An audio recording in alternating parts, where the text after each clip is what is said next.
Hello.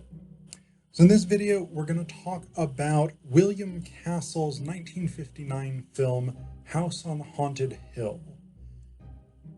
Now, there's a 1999, I think, remake of this, different movie. I'm talking about the 1959 version with Vincent Price and Carol Omart.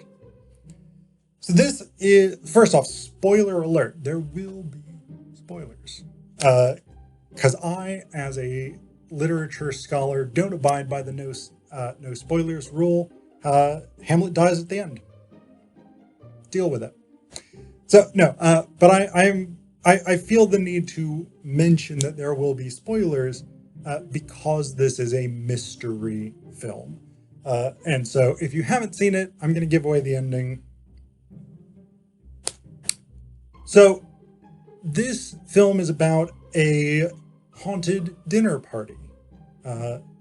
Basically, there's a haunted house, the house on Haunted Hill, owned by a guy named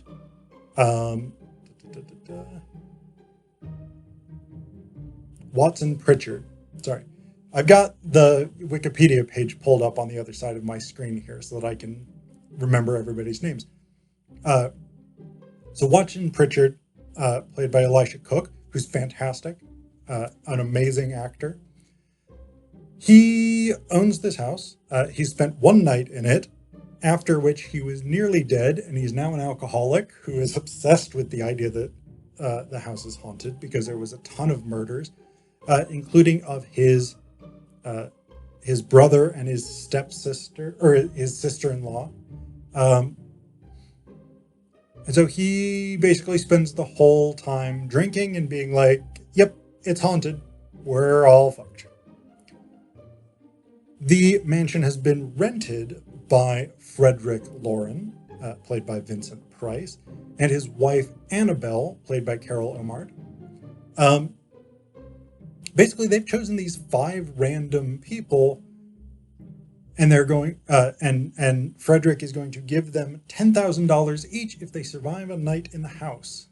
And that's the whole shtick of this party. And it's spooky, you know, there's cobwebs and the whole 9 yards. Chandelier almost falls on Nora Manning, who's just a sort of random secretary who works for Frederick Loren in one of his various companies. We've also got test pilot Lance Schroeder, newspaper columnist Ruth Bridges, and psychiatrist Dr. David Trent. So all of these people have been invited. They're going to get $10,000 if they spend the night in the house. And spooky stuff starts happening. So initially, Nora is the sort of main target of the creepy stuff that's going on because she encounters the blind caretaker's wife. The caretaker's wife is blind. He's not blind. He's a little ooey though. So they're both pretty spooky. But she's blind and she very much looks like this, like, I don't know, stereotypical witch ghost.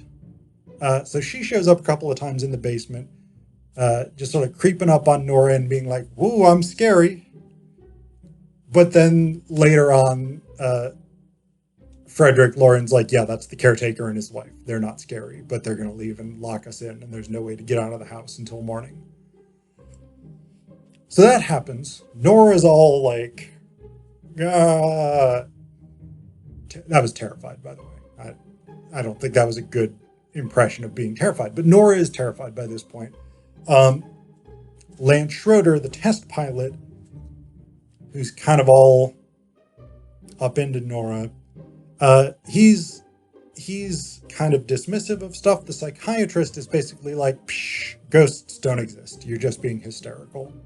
Because his whole assertion, his whole shtick throughout the movie is basically ghosts don't exist. They're just a product of hysterical imagination.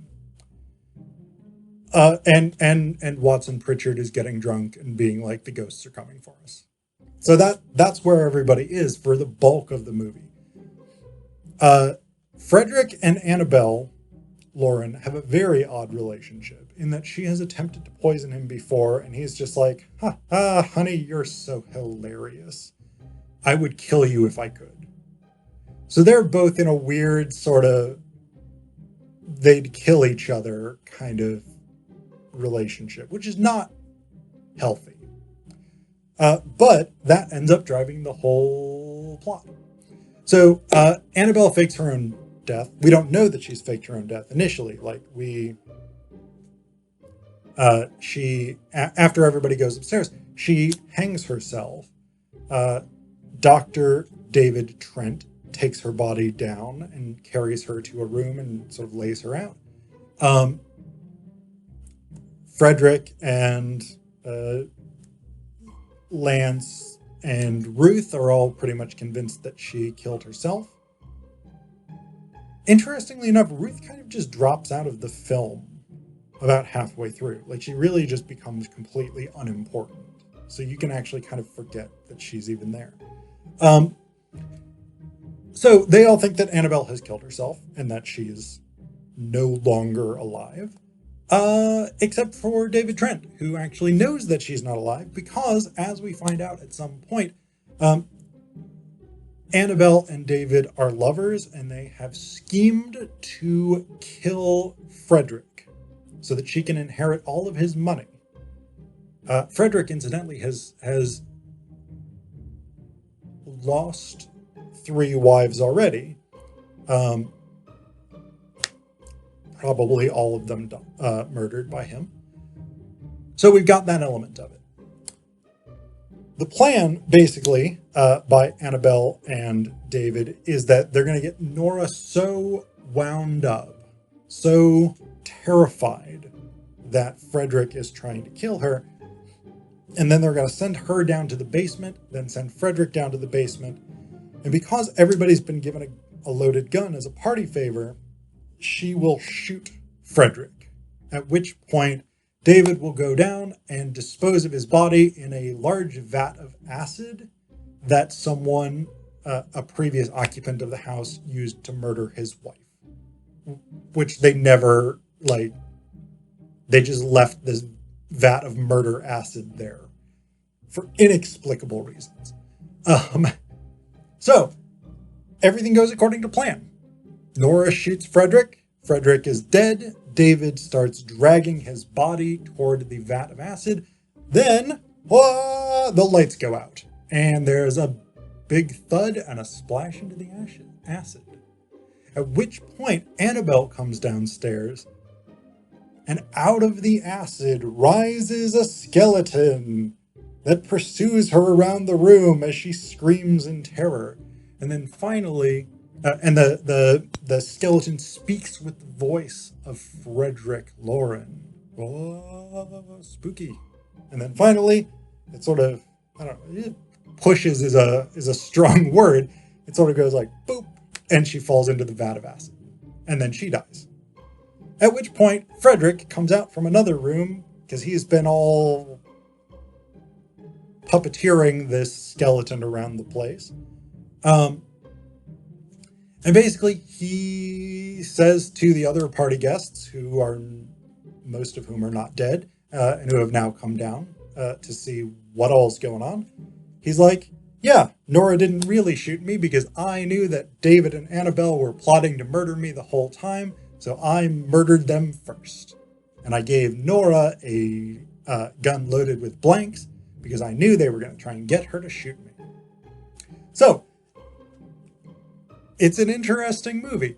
Now, my first reaction at the end of this movie, when I found out it's just a murder movie, there's no actual hauntings, although Watson Pritchard does continue to say, now there's 2 more ghosts, we're gonna die. So that's sort of where they end up. But realistically, it's a murder movie. And my first reaction was actually to be a little bit disappointed, because I kind of wanted it to be an actual, supernatural haunting movie.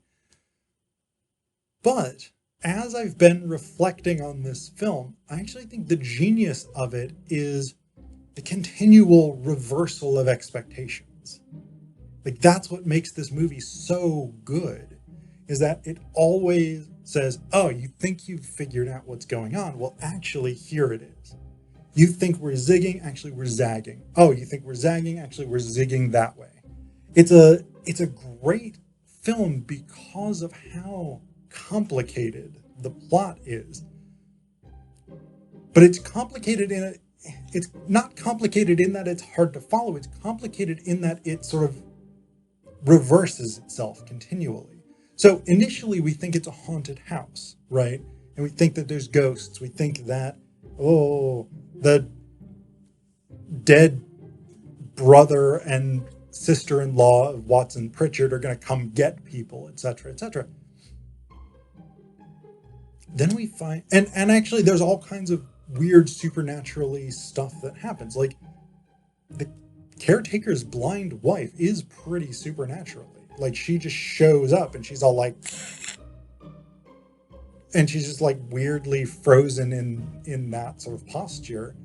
And Nora is screaming, and then she just like floats out of the room. So it's weird. It doesn't feel all that naturalistic. But we find out then that she's just the caretaker's wife. And yeah, she's weird looking, but she's harmless. So we've got that element. We've got that reversal.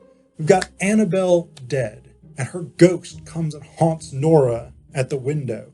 Like, snakes a rope into into Nora's room and wraps the rope around her feet before withdrawing.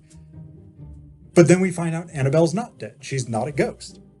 She somehow did that weird trickery through some means that aren't really explored.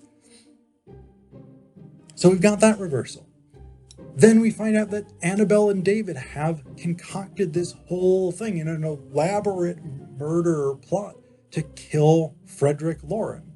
We see Frederick Lauren get shot. We see him go down. We see David dragging his body toward the acid. But then, oh, it's reversed again. Because now Frederick is the one who's actually like played 4-dimensional chess, whereas they were playing 3-dimensional chess or whatever it is. Like, so we just have this continual series of, you can't pin the movie down at any moment. Like, whatever it is that's going on is not what's really going on. And so as a mystery movie, as a murder plot, it's really brilliantly constructed.